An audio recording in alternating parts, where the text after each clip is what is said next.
I'm Jenna, 34, and I never thought my own parents would try to kill me and my 9-year-old daughter, Ava. We just wanted a simple family camping trip. Instead, after a short hike to see a creek, we returned to find everything gone: tents, cars, our family. All that remained was a note, asterisk this is for your own good. Trust us, asterisk my heart sank as Ava clutched my hand and whispered, Mom, where's everybody? That's when I realized my own family had left us to die in the wild. Before I tell you how we survived and got justice, I'm from a quiet town in Kentucky, always the odd one out in a family obsessed with perfection. If you're reading this, drop a comment with where you're from, hit like, and subscribe. It helps keep our story out there. The tension with my family had been growing for years, but I never saw this coming. My parents, Frank and Diane Larson, were always strict, with impossible standards. Growing up in our suburban home in Tennessee, appearances were everything. My brother, Ethan, was the perfect son, straight-A student, basketball star, married. His college girlfriend, Sophie, had a flawless son, Liam, and joined Dad's real estate business. Then there was me, the failure. I married at 22 to Matt, who my parents hated. He was a photographer, not a real professional, as Dad would say. When I got pregnant with Ava soon after, they put on a supportive act, but their snide comments never stopped. At least you'll have a cute kid, Mom said during my pregnancy. Even if your life's a mess. 5 years ago, when Matt and I divorced, I hoped for family support. Instead, I got judgment. We told you he wasn't right, Dad said over dinner after Matt moved out. Maybe now you'll make better choices. The divorce wasn't my choice. Matt fell for a graphic designer he met at a shoot. The betrayal hurt, but I worked hard to give Ava and me a stable life. I got my social work degree, landed a job at a community center, and built a loving home for Ava despite the struggles. 4 months ago, I got a job offer that changed everything. A position at a respected agency in Denver, with better pay and growth opportunities. When I told my parents I was moving across the country with Ava, the fight began. You can't take our granddaughter away, Mom snapped, her voice sharp. What about Ethan and Sophie? Liam and Ava are so close. They weren't. We only saw Ethan's family at awkward holiday gatherings, where Liam mostly played on his tablet while Ava tried to connect. You're selfish, Jenna, Dad added. Running away won't fix your mistakes. I held firm. This isn't running. It's a better future for Ava and me. The arguments went on for weeks, with Ethan and Sophie pressuring me to stay. The stress was relentless, but I stood my ground. Then, out of the blue, Dad called with what seemed like a truce. Let's spend time together before you leave, he said, his tone oddly warm. How about a family camping trip to Silver Pine Forest? All of us, you, Ava, your mom, me, Ethan, Sophie, and Liam. One last get-together. I was skeptical but hopeful. Maybe they were accepting my choice. Ava would like that, I said cautiously. Perfect, he replied. Ethan's handling the details. Looking back, I should have seen the signs, whispered calls between Dad and Ethan that stopped when I walked in, Mom's odd remark about learning hard lessons. When we discussed the trip, Ethan asking pointed questions about my outdoor experience, almost none, and my swimming skills, average at best. But I wanted family peace before our move, so I ignored the red flags. Ava was excited about the trip, especially spending time with her grandparents and cousin outdoors. Maybe Uncle Ethan will teach me to roast marshmallows, she said as we packed. Grandpa said there's a neat creek we can hike to. The drive to Silver Pine Forest took 5 hours, the last 2 on winding dirt roads with no cell service. The campsite was remote, no other campers, just dense woods around a small clearing by a calm lake. It's ideal, Dad said as we unloaded. Just family, no distractions. That first day felt fine, though the conversation was forced. Mom kept mentioning how much Ava would miss her family in Tennessee.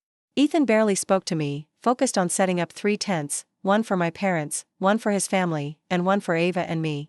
That night by the campfire, as Ava toasted marshmallows with Liam, I caught Ethan and Dad exchanging a look that chilled me, despite the fire's warmth. I brushed it off, telling myself I was paranoid. If only I'd trusted my instincts, I might have stopped what came next. The next morning was bright and cool. After a breakfast of oatmeal cooked over the fire, Ethan suggested we all try archery. I wasn't into it, but I went along for family unity.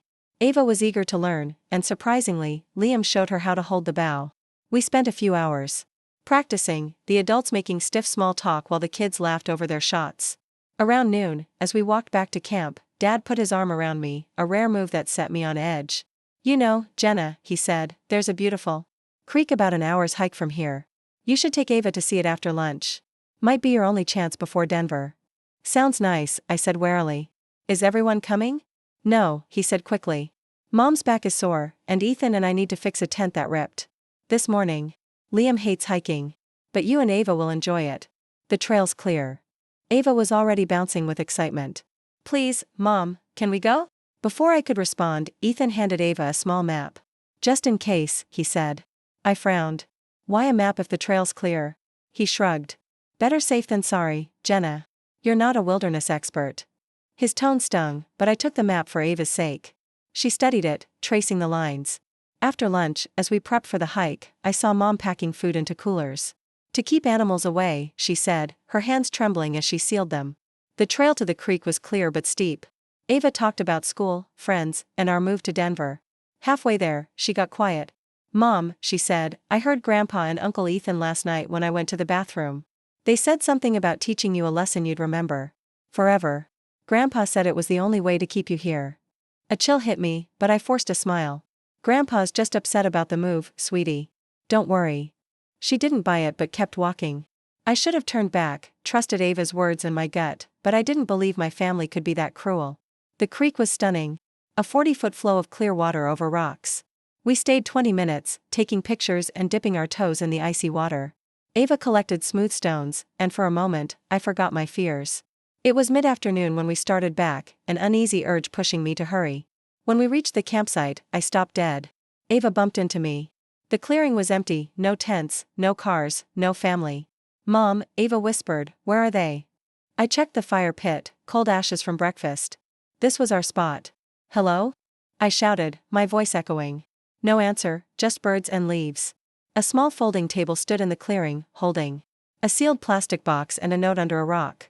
My hands shook as I read Dad's handwriting, *, this is for your own good. Trust us, * inside the box was a small tent, a flashlight, a lighter, a basic first aid kit, and food for maybe 2 days. They'd left us, deliberately, in the wilderness with no car, no signal. Mom, Ava's voice cracked, why'd they leave us? Her scared eyes broke me. My family had abandoned us, and I didn't know if they'd return. The reality of our abandonment hit like a punch as the sun dipped toward the trees.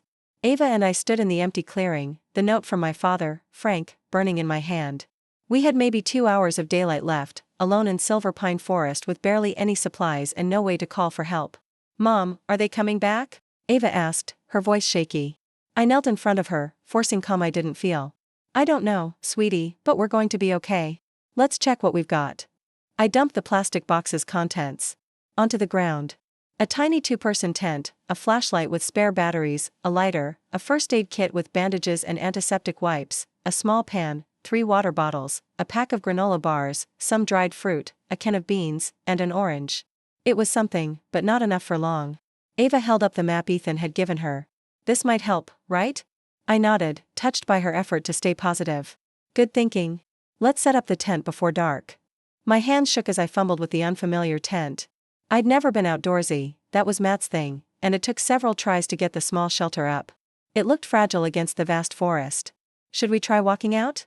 Ava asked as I hammered in the last stake. I thought about it. No, honey. It's getting dark, and we don't know the way. The road was twisty, and we drove far on dirt paths. We could get more lost. I didn't mention that Ava couldn't handle a long trek on foot. As dusk fell, I got Ava settled in the tent and rummaged through my backpack for anything useful. In a side pocket, I found a folded paper that wasn't there before. Under the flashlight's beam, I read my mother's handwriting, Jenna, this is for your own good. You've always run from your problems instead of facing them.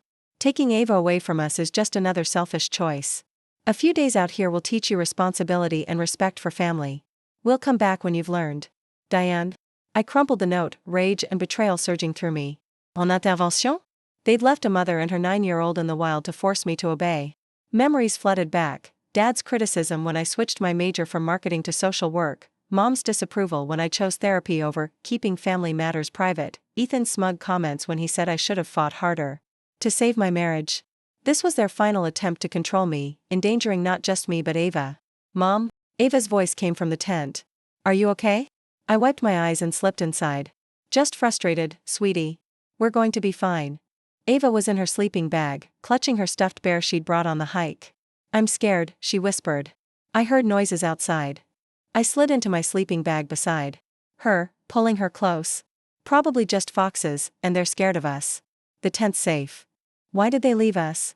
Did we do something bad? My heart shattered. No, Ava, you did nothing wrong. This is grown-up stuff between me and Grandma and Grandpa. It's not about you. Is it because we're moving to Denver? I hesitated, then nodded. Partly, but what they did is wrong. Will they come back? I don't know, I said honestly. But we're not waiting to find out. Tomorrow, we'll make a plan. As Ava drifted into a restless sleep, I stayed awake, listening to the forest, distant howls I hoped were just foxes, rustling leaves, wind that sounded like whispers. My mind raced. We could try hiking out, but which way? Stay and ration food, but for how long? Would they return, as Mom's note said, or was it another lie? If they did come back, could I ever forgive them? One thing was clear, whatever bond I had with my family was dead. If we survived this, they'd never see Ava again. That thought kept me awake, planning our survival, promising Ava silently I'd get her out safely. Dawn broke with cheerful birdsong that felt wrong given our situation. Ava was still asleep, her face calm in the dim tent light. I stepped outside, stiff from the hard ground and no sleep. The morning air was chilly as I scanned the campsite. The truth of our abandonment was stark in daylight. I needed a plan. When Ava woke, I'd organized our supplies and jotted priorities in a small notebook from my backpack. 1. Find water. 2. Keep shelter. 3. Save food. 4. Signal for help. 5. Figure out location or escape routes. Morning, sweetie, I said, trying to sound hopeful. Ready for a challenge? Ava rubbed her eyes, remembering our reality. Did they come back? No, but we're okay on our own. I've got a plan. I showed her the list. Like a survival show Dad used to watch. Ava's face lit up slightly. Like Wild Heroes? Can I help? You're my partner, I said. First, water. I recalled a stream from our hike, about 20 minutes away. Using Ava's map, we set out, marking our path with strips of my spare shirt tied to branches. The stream was clear, rushing over rocks. I remembered from math shows that flowing water was safer but needed boiling. We'll fill our bottles and boil it back at camp, I told Ava, who was splashing her hands in the cold water. Can we fish here? She asked. Maybe tomorrow, I said. Back at camp, I tried starting a fire with the lighter and dry twigs. It took several tries to get a flame. Ava watched as I built it up and set the pan of water on a rock in the fire. You're good at this, Mom, she said. I laughed weakly. Just copying what I've seen on TV. Your dad would be better. But Dad's not here, Ava said. You are. Her words gave me strength. I wasn't a survival expert, but I was all Ava had, and I wouldn't fail her. After securing our water supply, Ava and I focused on food. Our supplies, granola bars, dried fruit, a can of beans, and an orange, would last maybe 2 days if we rationed tightly. We needed more. I remembered seeing berry bushes near the lake during our archery session. Let's check for food, I suggested to Ava. At the lake, we found bushes loaded with small, dark berries. I hesitated, unsure if they were safe. Those are blackberries, Ava said confidently. We studied them in class. They're okay to eat. I inspected one closely. They looked like blackberries, and I vaguely recalled Ethan picking some. The first day, we gathered as many as we could in my bandana. Next, we tackled fishing, a tougher challenge without proper gear. I sharpened a stick into a crude spear and spent an hour trying to stab fish in the lake's shallows, getting only wet and frustrated. Ava, watching from the shore, said, "What if we make a trap, like a basket?" It was a smart idea. Using my limited knowledge and Ava's creativity, we wove a rough trap from branches and strips of my shirt, setting it in a narrow part of the stream with berries as bait. The rest of the day went to reinforcing our tent with branches for stability, collecting firewood, and scouting the area. I found a tall rock outcrop that could serve as a landmark or shelter if the weather turned. As evening came, we checked the trap, empty. Disappointed but not giving up, we adjusted it and planned to check again at dawn. That night, by the fire, we ate a small dinner of half a granola bar each and some blackberries. Ava, her face lit by the flames, surprised me with her strength. "This is kinda cool, Mom," she said. "Like we're explorers." I forced a smile. "You're so brave, Ava." "I'm not scared with you," she replied, leaning against me. Her trust hit me hard. What if I couldn't get us out? What if my family's cruelty hurt her? Day 3 brought trouble. A storm rolled in mid-morning, soaking us and nearly killing our fire. I shielded some embers under a bark slab to restart it later, but our tent took a hit. One side sagged from the rain's weight, and our sleeping bags got damp. As I tried to fix the tent, disaster struck. Reaching for a branch to prop it up, I stepped in a hidden dip and twisted my knee. Pain shot through me, and I bit back a cry. "Mom!" Ava ran over. Are you okay? I couldn't hide it, the pain was obvious. Hurt my knee, sweetie. I need to rest it. Ava, my 9-year-old who should have been safe at home, took charge. She helped me to a log, brought water, and started gathering firewood herself. Ava. You don't have to, I started. Yes, I do, she cut in, firm. We're survival partners, remember? If one's hurt, the other steps up. Pride and pain mixed in my chest as my little girl worked, doing what no kid should have to. She checked the fish trap, still empty, and even tried fixing the tent. That evening, with my knee propped on my backpack and hunger clawing at us, I knew we couldn't keep this up. Our food was nearly gone, my injury slowed us down, and no one seemed to be looking for us. As Ava slept uneasily in the damp tent, I made a call. Tomorrow, hurt or not, we'd have to try walking out. Our lives depended on it. By day 4, things got dire.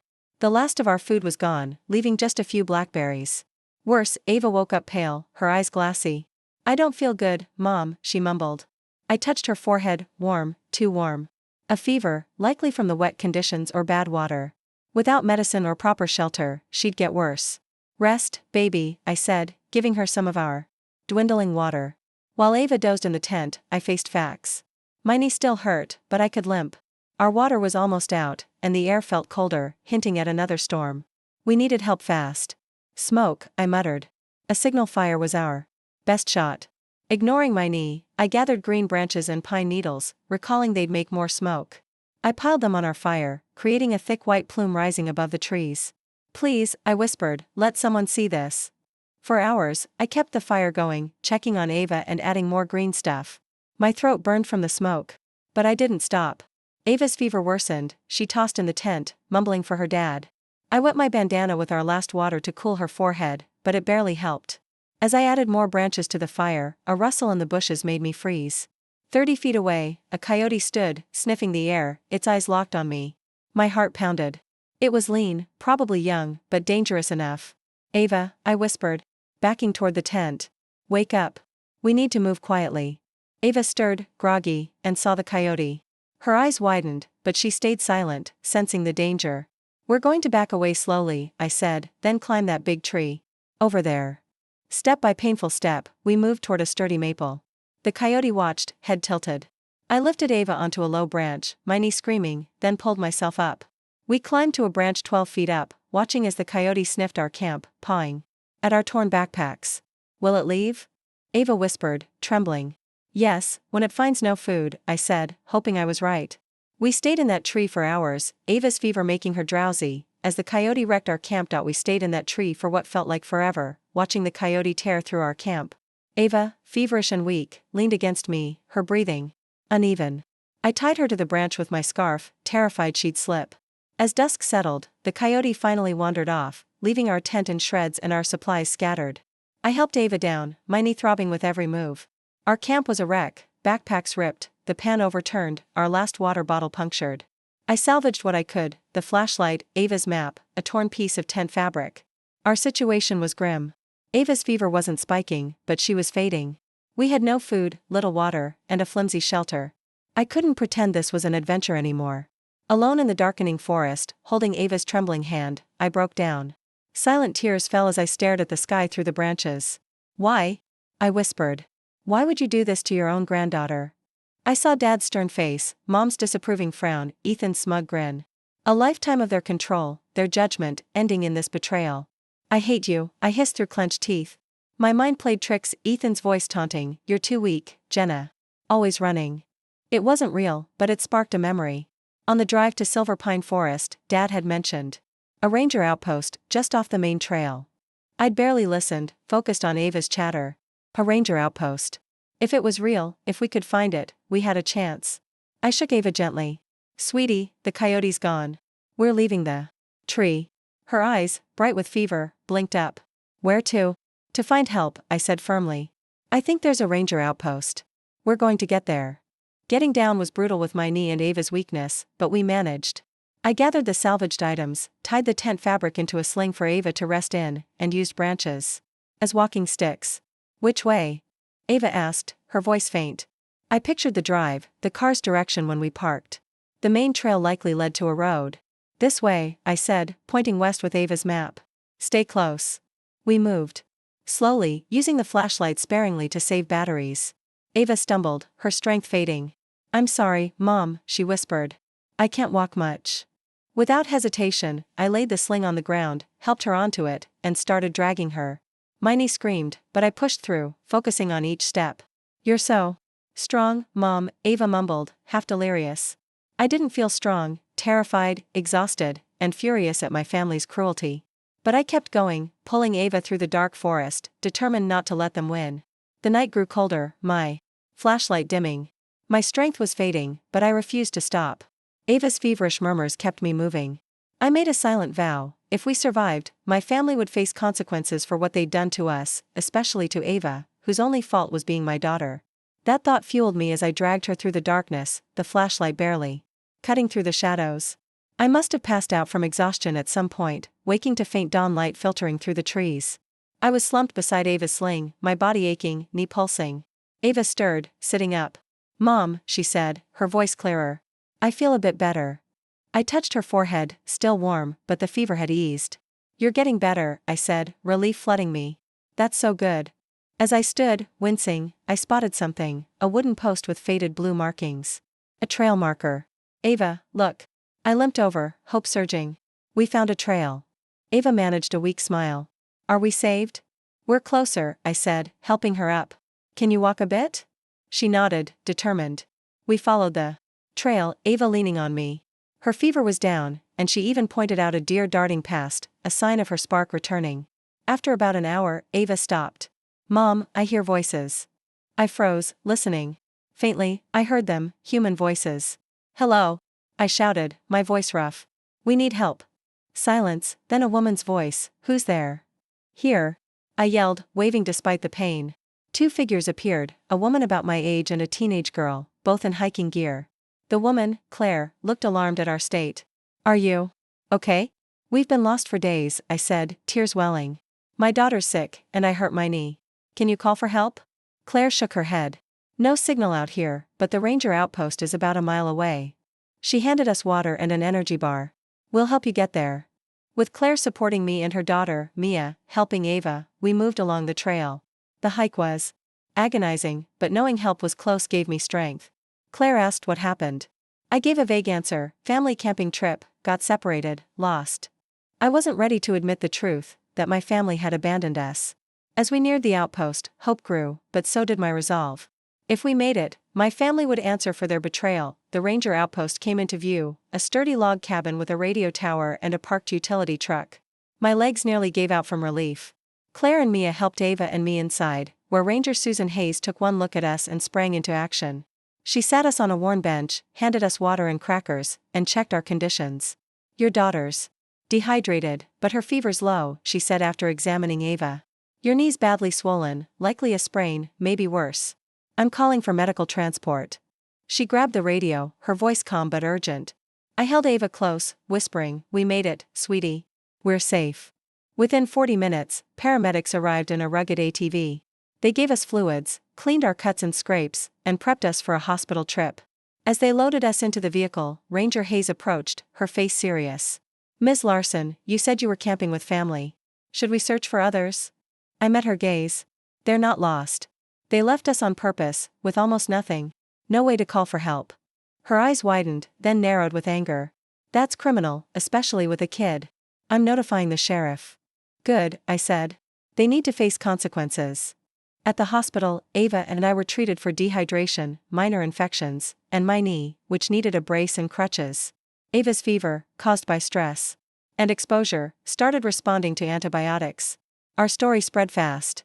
A local reporter showed up, and though I hesitated, I realized speaking out could ensure justice.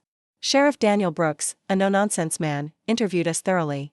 "In 20 years on the job, I've never heard anything like this," he said, scribbling notes. "We'll investigate fully and press charges." The investigation moved quickly. Search warrants for my parents and Ethan's phones and computers. Uncovered emails planning their intervention, searches about wilderness survival odds, and a calendar note for returning to the campsite 8 days after abandoning us. By then, Ava and I were in a hotel room, covered by a victims fund, recovering physically but grappling with the emotional toll. On the 8th day, the day they planned to rescue us, Sheriff Brooks called. "Your parents and brothers. Family just showed up at the campsite. They're in custody. Later, I watched the news in our hotel room. There they were, Frank, Diane, Ethan, and Sophie, handcuffed, led to police cars. Their faces showed shock, anger, fear. The report said Dad claimed it was a lesson gone wrong, meant to scare me into staying in Tennessee. They'd planned to return after a week, thinking it'd make me rethink Denver. A knock on the door broke my focus. Sheriff Brooks stood there. Your parents want to see you. You don't have to agree. I glanced at Ava, asleep for the first time without nightmares. I'll see them, I said. Not for them. For me. The hospital meeting room was stark, cold, like my feelings for them. Frank and Diane sat across from me, looking smaller, older. Ethan and Sophie were in another room. I couldn't face my brother yet. Jenna, Mom started, her voice shaky. We didn't mean, stop, I cut in, my tone ice. You meant to leave us to die because I wouldn't obey. You. That's not true, Dad said. We left supplies, planned to come back in 8 days. Ava had a fever, I snapped. A coyote tore up our camp. If we hadn't found help, we'd be dead. That's on you. Mom paled. A coyote? Jenna, we didn't know. Of course you didn't, I shouted, my calm breaking. You left your daughter and granddaughter in the wild. What did you expect? Dad reached for my hand. I yanked back. We thought you'd stay put, he said weakly. We wanted you to see you need us, that you can't do this alone. I laughed. Bitter. You proved the opposite. Ava and I survived despite you. We'll keep surviving without you. You can't mean that, Mom whispered. We're family. I stood, glaring. Not anymore. Family protects, doesn't abandon. You're just people who share my blood, and after today, you're nothing to me or Ava. Dad's voice cracked. We can change, get help. Please, Jenna. I paused at the door. Get help for yourselves. What you did wasn't just wrong, it was evil. I'll never forgive you for putting Ava through that. Walking out, I felt lighter, free from the weight of their approval, their control. Back at the hotel, Ava was awake, sketching the lake from memory. Did you see them? She asked softly. I nodded. Are they sorry? They're sorry they got caught. I said. They don't get what they did wrong. Ava nodded, wise beyond her years. They're broken, Mom. Grandma once said love means making people do what's best for them, even if it hurts. That's not love, is it? I hugged her tight. No, sweetie. Love is supporting people's choices, not controlling them. As we sat together, survivors of betrayal in the wild, I knew Denver would be our fresh start, free from the family that nearly broke us. 6 months after our ordeal. In Silver Pine Forest, Ava and I sat in a Denver courtroom, watching the judge deliver the verdict. My parents, Frank and Diane Larson, my brother Ethan, and his wife Sophie faced charges of child endangerment, reckless endangerment, and attempted involuntary manslaughter. The judge's voice was firm. The deliberate abandonment of a woman and her young daughter in a remote wilderness, with minimal supplies and no communication, shows a callous disregard for human life. Frank got 4 years in prison, Diane and Ethan 3 each, and Sophie 2 with a chance of parole after 1. Permanent restraining orders barred them from contacting Ava or me ever again. As we left the courthouse, reporters swarmed. Our story had gone national, sparking debates about family control and betrayal. Ms. Larson, thoughts on the verdict? One shouted. I held Ava's hand tight. Justice was served, but this isn't about punishment. It's about protecting Ava and me so we can move forward. Another asked, anything to say to your family? They're not my family, I said. Family loves and supports, not manipulates and harms. Ava and I found our true family in each other and the community that helped us. That community was incredible. First responders, victim advocates, and strangers sent letters, supplies, even donations to rebuild our lives.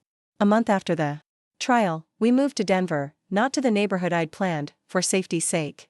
The agency that offered me the social work job stood by me, showing kindness that restored my faith in people. Ava, so resilient, adjusted fast to our new home and school, though the trauma lingered. She got nervous in dark rooms, panicked if I was out of sight too long, and woke from nightmares about the forest. Dr. Rachel Moore, our trauma therapist, helped us both. She used play therapy for Ava's fears and guided me through my anger, guilt, and grief over the family I'd lost. You feel guilty for not protecting Ava better, Dr. Moore said in a session. You think you should have seen the signs. I nodded, tears falling. I knew something was off, but I ignored it. Your family conditioned you to doubt yourself, she said gently. Healing means trusting your instincts again. Slowly, we made progress. Ava's nightmares lessened. I learned to value my own judgment, unlearning years of my family's control. Months later, I stood in a Denver community center, sharing our story at a family trauma support group. The hardest part wasn't surviving the wilderness, I told the room. It was accepting that the people who should have loved me most endangered my daughter to control me.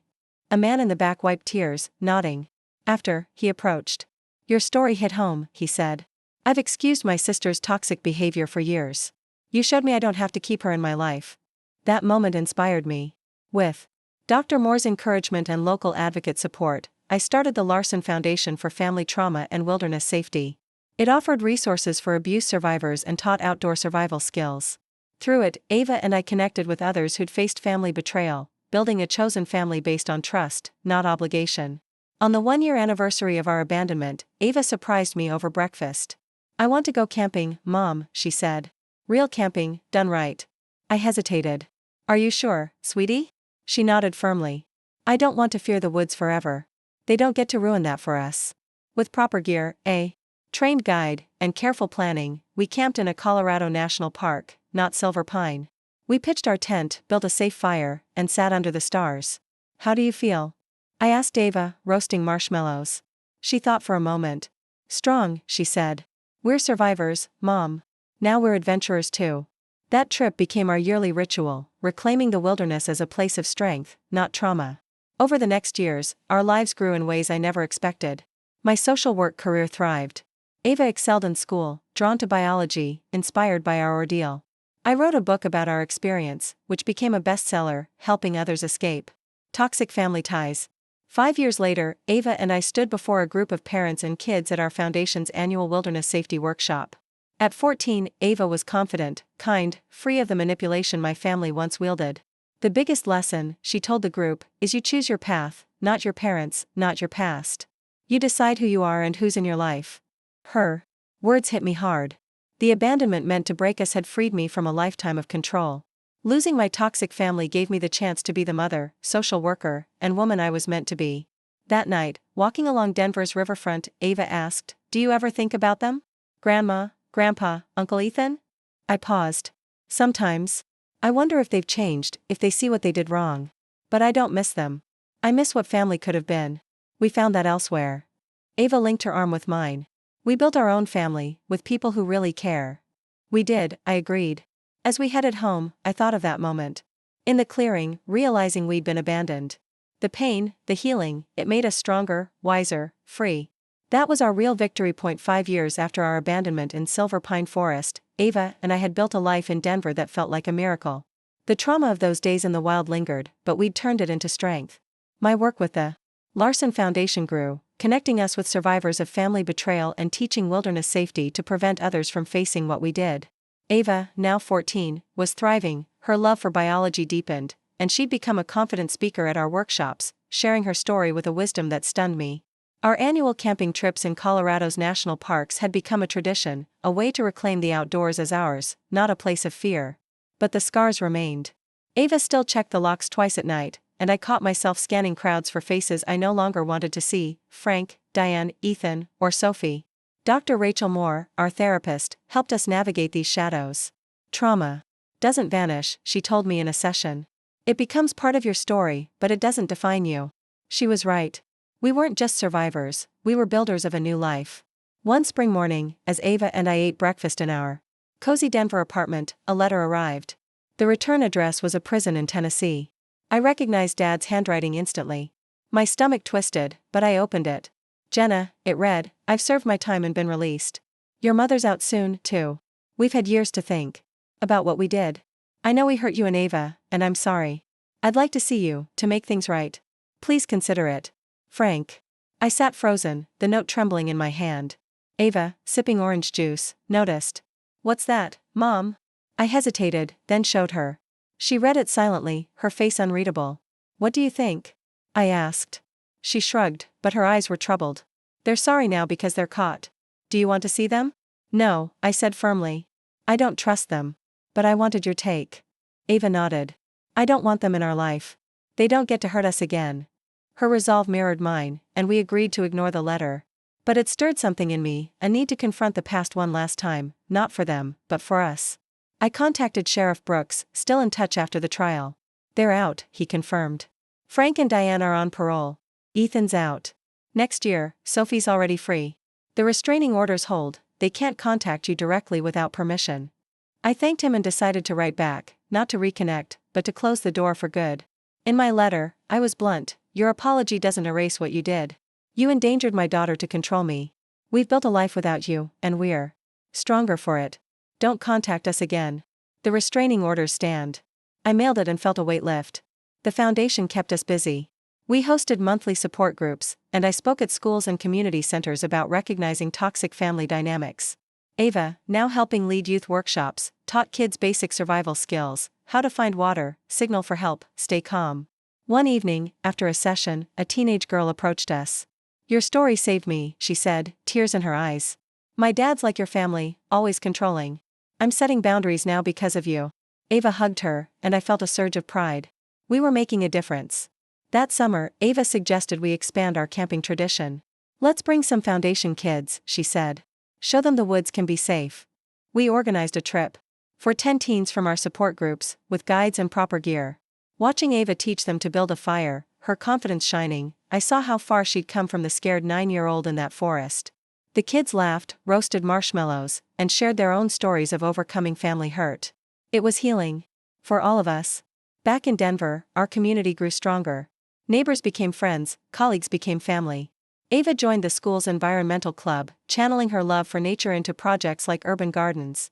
I took on a leadership role at the agency, mentoring new social workers. Our book, Surviving the Wild, A Story of Betrayal and Resilience, continued to inspire, with readers sending letters about how it helped them leave toxic relationships.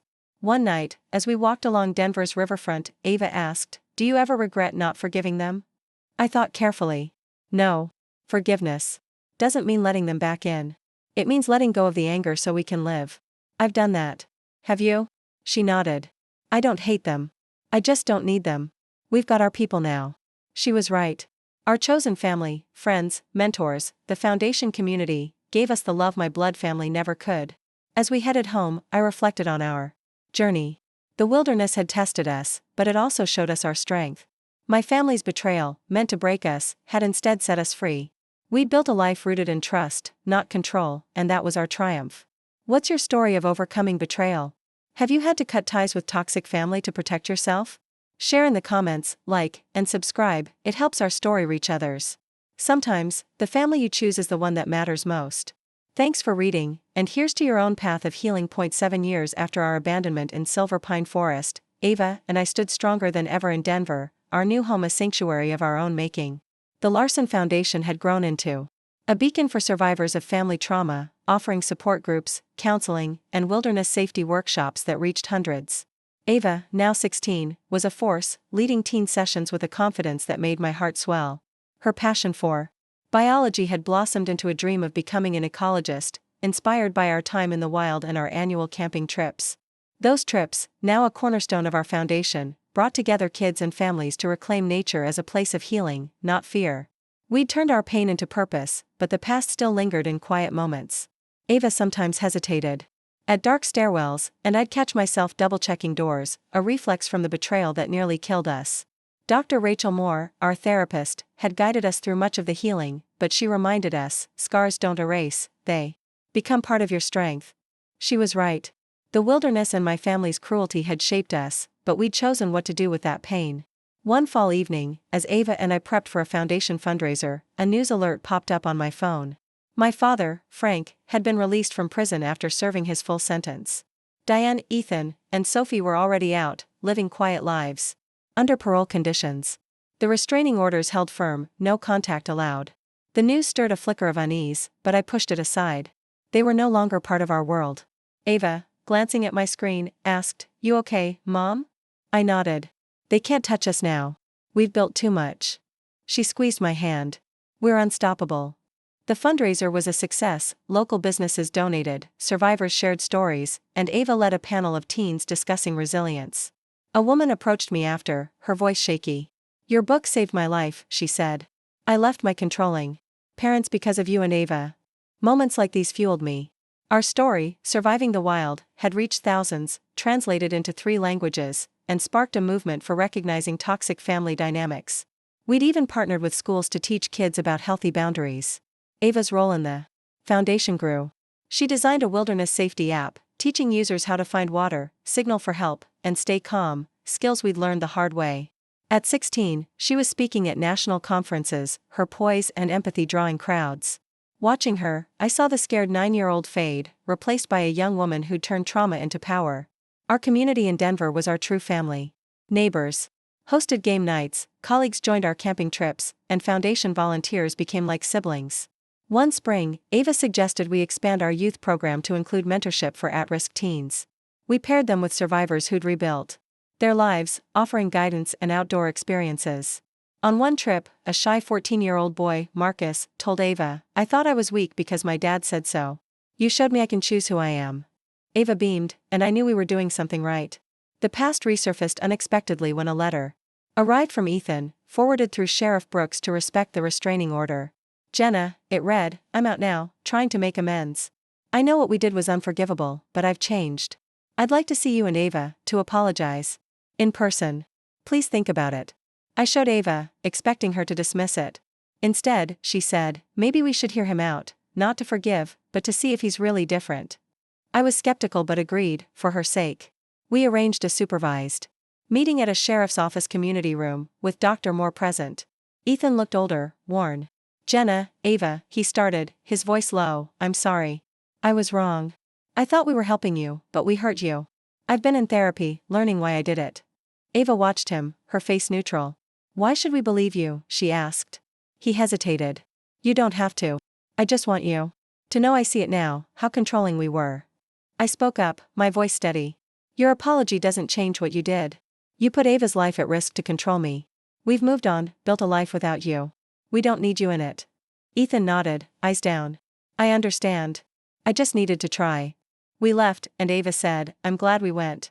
Not to forgive him, but to know we're stronger than his words." That moment closed a chapter. We didn't need their remorse, we had our own peace. As the years passed, our lives flourished. I became director of my agency, mentoring social workers and advocating for trauma survivors. Ava graduated high school with honors, accepted into a top university for environmental science. Our camping trips grew, drawing families nationwide, each one a celebration of resilience. One night, under a starry Colorado sky, Ava and I sat by a campfire during our 10th annual trip. "We did it, Mom," she said, tossing a stick into the flames. "They tried to break us, but we built something better." I hugged her tight. "We did, sweetie. We chose our path." The betrayal that meant to destroy us had forged an unbreakable bond. We'd found freedom, love, and a family of our own. Making. What's your story of overcoming betrayal?